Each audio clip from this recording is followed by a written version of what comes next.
santo, santo, santo, santo, yo quiero sentirte.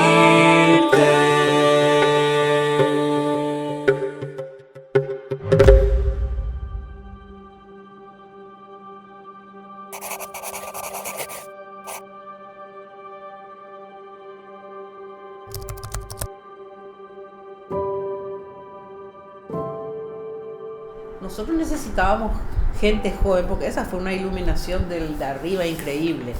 Al joven le llega la palabra de otro joven. Claro, en el San José, porque fue el colegio en donde frecuentábamos y en donde estábamos, pero era la necesidad de chicos del colegio Inter, de chicos del colegio, de toda la juventud, porque era una conducta marcada por ya descontentos interiores, o una falta de libertad, que se sentían oprimidos. Antes la sociedad masculina y femenina estaba muy marcada, muy dividida. Los chicos y chicas no salían solos ni por nada. Un contexto desde el punto de vista social, político, eclesial, bastante complejo. Desde el punto de vista político, vivíamos en dictadura, una dictadura bastante férrea que por lo general, si no dudaba o menospreciaba o perseguía los grupos de las reuniones de grupos y todo lo demás, por lo menos los supervisaba, los vigilaba y si tenía que intervenir, intervenía. Eso por un lado, desde el punto de vista político. Desde el punto de vista eclesial, para mí por lo menos fue una época de las mejores épocas de la Iglesia, hablando mal y pronto y sin hacer comparaciones, ¿no?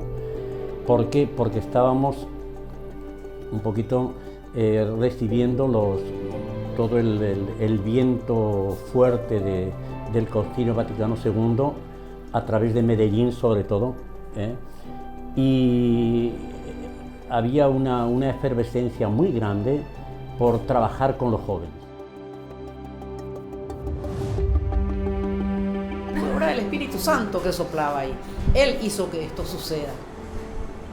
Las cosas, los humanos no pueden hacer permanecer. Si esto permanece, no es obra de humanos. Esto permanece porque Dios está presente ahí, Él guía. Pero siempre al comienzo los retiros peregrinos eran un calco del retiro de Cursillos de Cristiandad. De hecho, los padres del movimiento peregrino, Pony Chinonga, Lupe y Elisita, Pilo y Nidia, Antenor Rufinelli, Giorgio Bossano, todos eran fruto del movimiento de cursillos que estaban preocupados por sus hijos. Y entonces un día dije, bueno, ¿por qué no hacemos un retiro? Y ellos se lanzaron y armaron 1 o 2 retiros en el Colegio San José, y de ahí surgió, pero eran retiros calcados, o sea, la misma estructura, un retiro de impacto real, y luego de acompañamiento a través de los grupos de maduración que había, ¿no?, después de cada retiro. Desde luego que la motivación primera después de estos retiros era estar siempre en presencia de Dios. No, al comienzo había que guiarlos mucho, eran los animadores de grupos, los fermentos que le llaman ahora. Sí. Tiene que haber al comienzo quien modele los grupos, pero con la idea de que después caminen solos. Entre ellos se ayudaban y vimos que era muy efectivo. En aquella época se llamaba el equipo central, formado por jóvenes peregrinos y algunos de los mayores, que teníamos reuniones semanales y todo lo demás.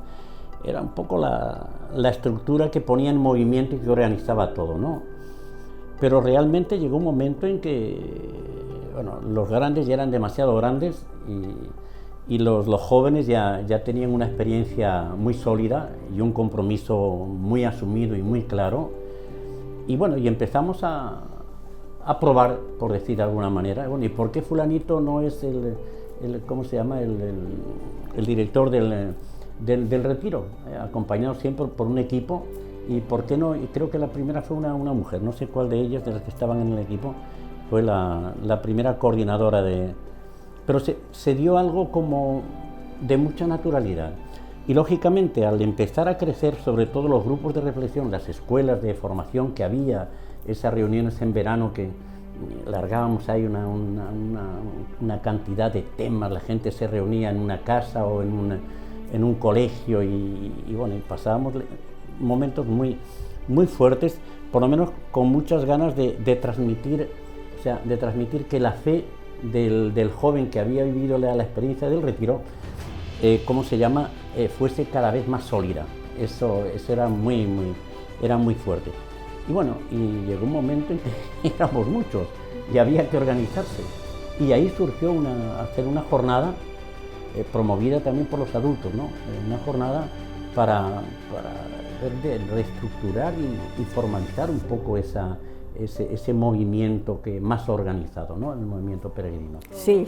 Después en otra reunión que se hizo también allí en Pilibebuy, en la casa de las hermanas teresianas.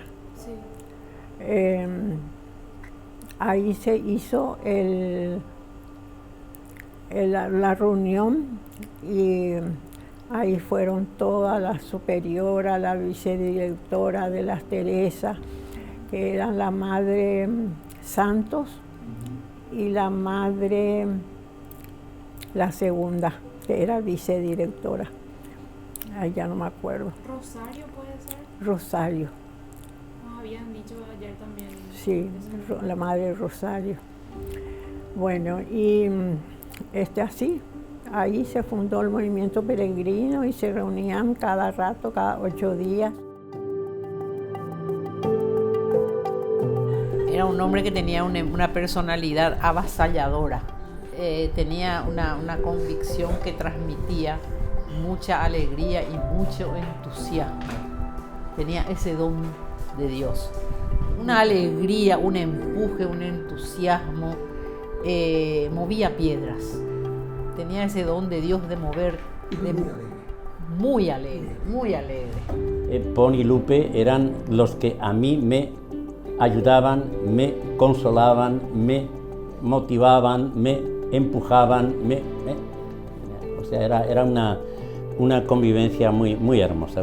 Eran gente, y son, bueno, Pon ya no está por arriba empujando todo este carro de acá, ¿no? Pero Lupe, que todavía vive ya un poco disminuido, pero de una humanidad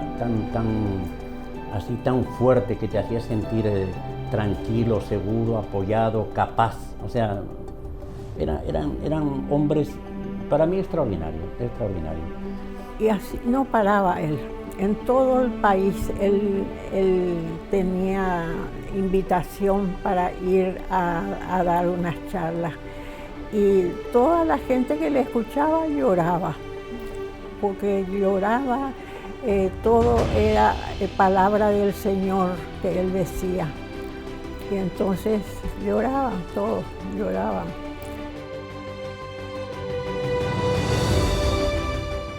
Pero acá hay movimiento, acá hay transformación, acá hay lo que sucede cuando la juventud se mueve.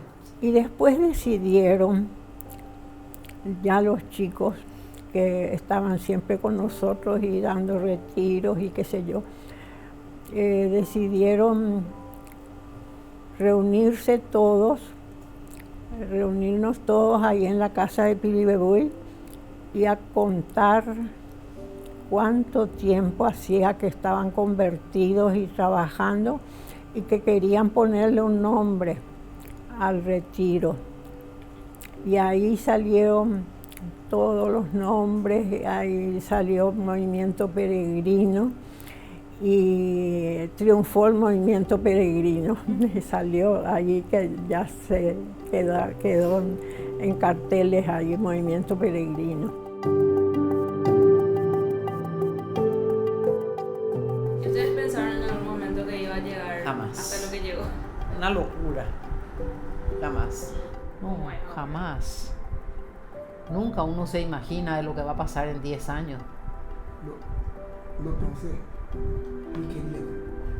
Yo siempre escucho del movimiento peregrino que está sobresaliente, que está en manos de dirigentes santos y buenos, que están creciendo siempre en el amor de Dios y amor a nuestra Madre María. Y bueno, ahí comenzó todo y están siempre trabajando por el bien de nuestro país y del mundo entero. No, él se ponía en manos del Señor y de María y nos poníamos siempre en oración a pedirle al Señor que Él pidiera lo que necesitaba para bien de la juventud.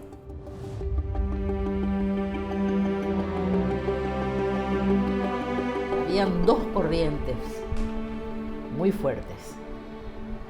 La corriente de POM era la transmisión con el fuego interior, el activismo, el formar esto, el mantener lo otro, el trabajo, y esa era la personalidad de él.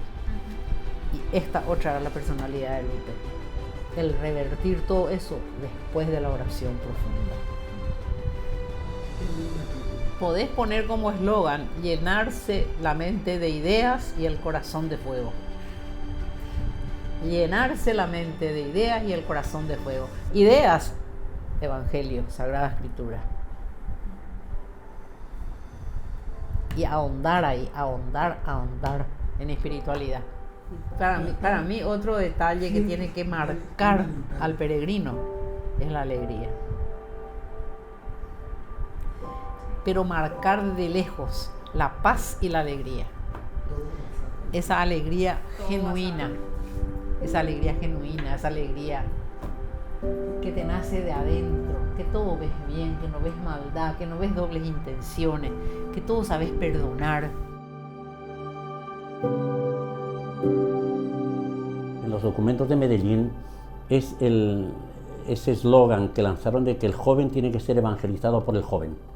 Y eso estaba tan fuerte ahí, y nosotros lo sentíamos a flor de piel, como que era una realidad que no podíamos desaprovechar. ¿Por qué? Porque había jóvenes que estaban disponibles, había jóvenes que estaban comprometidos, había jóvenes que estaban con ganas de formar parte de algo diferente que la tontería o el día a día.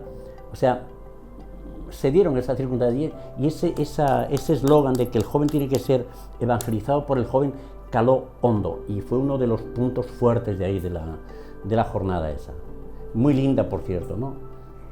Lo más fiel posible a imitar los valores de Jesús.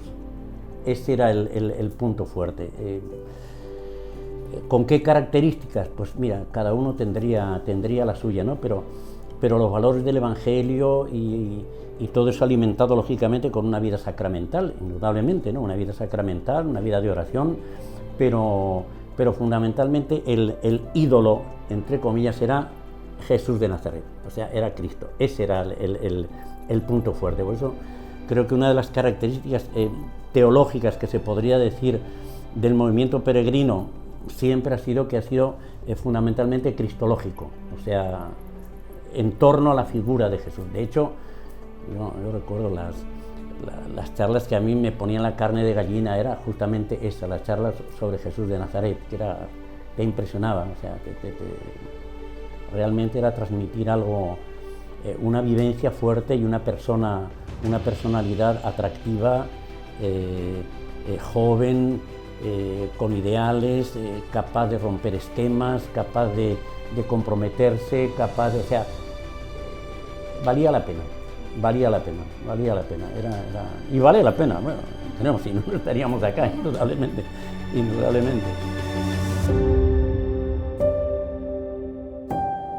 Y bueno, la esencia peregrina, a mí es ese humilde eslogan que el joven tiene que ser evangelizado por el joven.